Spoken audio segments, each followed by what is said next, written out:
Hey everyone, welcome back to Me and MS. My name is Michael.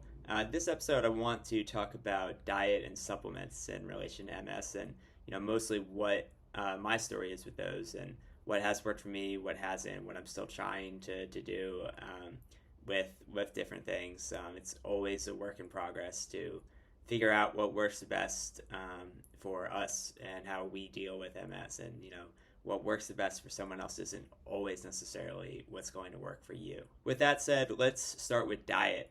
There's actually a study that came out a week or two ago. It's been August right now. That from a research team in Australia was trying to study if there was a specific diet that would be not just beneficial, but a specific diet that contributed to less relapses and progression in multiple sclerosis. And they ultimately found that no, there was no correlation between diet and MS disease activity.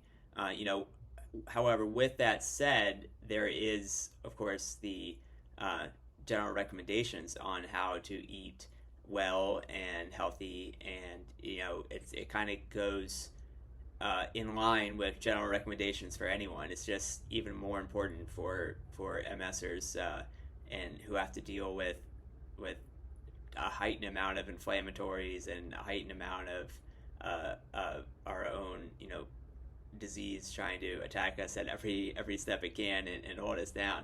So diet definitely does play a role in that. And I'll say it again, this will probably be a little all over the place in terms of talking about what I eat and how it works well and doesn't for me, and just so bear with me. But hopefully there's some tidbits you can take away of for your own experience with MS. Because it has always been a struggle for me, to commit myself to a supposed best diet and ultimately find what works best for me. There's things like the Walls protocol, Terry Walls, always talked about, and Mediterranean diet, and these are great, but a lot of times with this stuff, I also find it's a balance between healthy and easy. I don't have the capacity to cook and eat like that every day of my life at every meal. I definitely try to stay on the healthier, and I've been trying to think more of food as fuel rather than just satisfy your hunger. So I definitely will try to limit things like. Definitely don't eat a lot of sweets and a lot of junk food. I definitely don't eat junk food, but I eat easy food. I will say like my wife and I cook a couple times a week. Usually we try to stay fairly vegetarian during the week. A lot of vegetable focused dishes, rice dishes, or stovetop dishes, and sheet pan things like that. It's not to say that okay, maybe we eat out and have a hamburger every now and then, but we will. Our go-to if we pick up is Chipotle, because then that's whole food. So I am super mindful about what I'm putting in my body, and with also going here comes the all over the place like I was talking about. With that said, they always tell you the guidelines for general human eating is about 2,000 calories a day, and I really feel like for me that's probably irrelevant. Or I eat a lot less than, not a lot, but I eat less than 2,000 calories a day. I try to stay on top of calorie content just to keep track of how much food I've been eating and how much fuel I'm fueling myself. But when you're in a chair all day, you're not burning off those calories the same as able humans. So I don't see 2,000 as a number to hit for me. I'm definitely less than that. I snack a lot during the day. I find large lunches can really tire me out.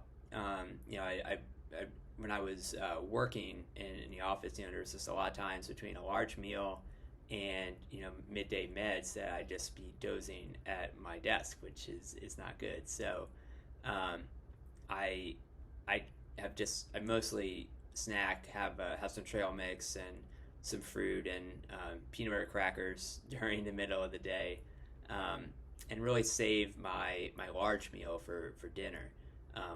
Whether it's we eat here or go out, but that's where I'm getting most of my calories each day. One big tip I have though for you is that you really need to identify your inflammatories and stay away.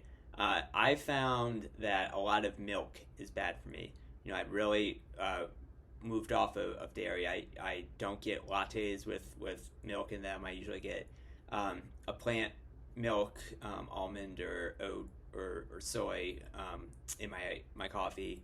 Um, I've I sometimes forget that yogurt makes me feel what I always say wavy after I eat it. If I haven't eaten it for a while, I'd get it again. And eating every day, I'm like, oh yeah, I forgot about this. This is why I don't eat yogurt every day. It just makes me wavy. I usually, if I buy ice cream, which is few and far between these days with the trigeminal neuralgia, um, I usually try to get a vegan ice cream. But when I know I have to be on and I in the middle of the day and my energy is so important to conserve, I definitely stay away from milk as much as I can. So I think really it's just everything in moderation. It's don't eat bad all the time. The guidelines for MS aren't much different than the guidelines for able people too. It's just even more important for us to eat healthy and really be mindful of what we are putting in our bodies. That doesn't mean I commit to one diet and that's it. I definitely will allow myself some grace with things, but I do try to at least track how much of that grace I'm consuming to not put myself over the edge.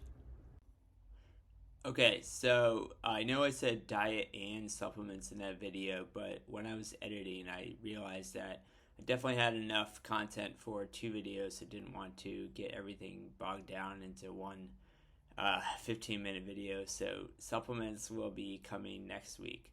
Also, in more timely research report news, literally just this morning, a report came out that says milk proteins have been shown to cause inflammation in people with MS. So I'm not crazy.